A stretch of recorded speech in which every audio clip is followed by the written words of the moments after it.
Di zaman sekarang ini banyak sekali orang Kristen yang bersandar kepada kasih karunia yang berlebihan. Apa-apa kasih karunia, apa-apa mengalir dengan Tuhan ya. Seakan-akan sudah tidak ada usaha lagi. Beda daripada kasih karunia yang Tuhan ajarkan kepada saya dan saudara dengan kasih karunia yang diajarkan banyak orang-orang liberal di zaman sekarang ini. Grace atau kasih karunia menyelamatkan kita, tetapi hyper grace atau kasih karunia yang berlebihan menyesatkan kita ya. Efesus pasal 2 ayat 8-9 berbunyi, sebab karena kasih karunia kamu diselamatkan oleh iman. Memang keselamatan saya dan saudara ini adalah kasih karunia, bukan karena pekerjaan. Tetapi jangan lupa saudara-saudara, Roma 5 ayat 9 juga berbunyi, lebih-lebih karena kita sekarang telah dibenarkan oleh darahnya. Jadi kita sudah diselamatkan oleh darah Kristus.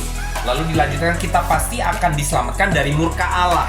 Jadi artinya di sini saudara, kita diselamatkan supaya kita terhindarkan dari murka Allah. Nah saudara, seringkali orang yang bersandar kepada kasih karunia yang berlebihan itu mengatakan ya udah, enggak apa-apa, enggak ada orang yang sempurna, jadi enggak usah usaha capek-capek untuk menjadi lebih serupa dengan Tuhan. Tetapi firman Tuhan mengatakan bahwa kita diciptakan serupa dan segambar dengan Allah. Jadi artinya harus ada kemiripan. Bukannya kita semakin ngikut Yesus kok semakin beda dengan Yesus. Kita semakin ikut Yesus harus semakin sama. Itulah sebabnya saudara-saudara, kasih karunia harusnya menyelamatkan. Berarti kita juga harus memastikan bahwa langkah-langkah kita membawa kita lebih dekat dengan Tuhan dan menjauh daripada murka Allah. Bukannya semakin kita diselamatkan karena kita sudah terima Tuhan Yesus, kita kira nggak masalah terus berbuat dosa, pasti kita tetap akan masuk surga. Tidak ada hal demikian saudara-saudara ya. Kita sudah diselamatkan, benar kita pasti akan masuk surga. Tapi kalau kita terus berkutat dengan dosa, bukannya kita ditendang oleh Tuhan, tetapi tanpa sadar, saya selalu katakan, kita semakin jauh dengan Tuhan, kita yang tanpa sadar menendang Tuhan keluar dari kehidupan saya dan saudara-saudara.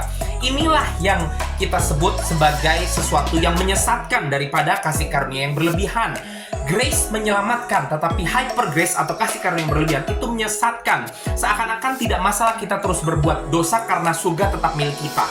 Ya, padahal tanpa sadar semakin kita berbuat dosa, tidak kompatibel dengan Tuhan, kita semakin jauh dengan Tuhan, dan semakin kita jauh dengan Tuhan, kita lama-lama pasti kita akan tinggalkan Tuhan. Bukan Tuhan tinggalkan, tapi kita yang karena sudah semakin jauh dari Tuhan, kita meninggalkan Tuhan. Jadi saudara jangan mau tertipu dengan tawaran-tawaran dunia yang liberal, bahkan gereja yang liberal, untuk fokusnya kepada kasih karunia. Apa-apa kasih karunia ya. Kasih karunia yang tidak bisa diganggu-gugat saudara-saudara. Tetapi mari kita jangan mau disesatkan. Kita ingat bahwa kasih karunia yang sudah kita terima tersebut, sesuai Roma 5 ayat 9 katakan, harusnya membawa kita semakin jauh daripada murka Allah. Bukan kita makin dekat dengan murka Allah karena kita semakin terus-terusan melakukan hal-hal yang melanggar firman Tuhan ya. Mari kita berpegang teguh kepada kasih karunia yang Tuhan berikan kepada saya dan saudara, bukan kasih karunia berlebihan yang ditawarkan oleh dunia, termasuk ditawarkan oleh gereja-gereja zaman sekarang.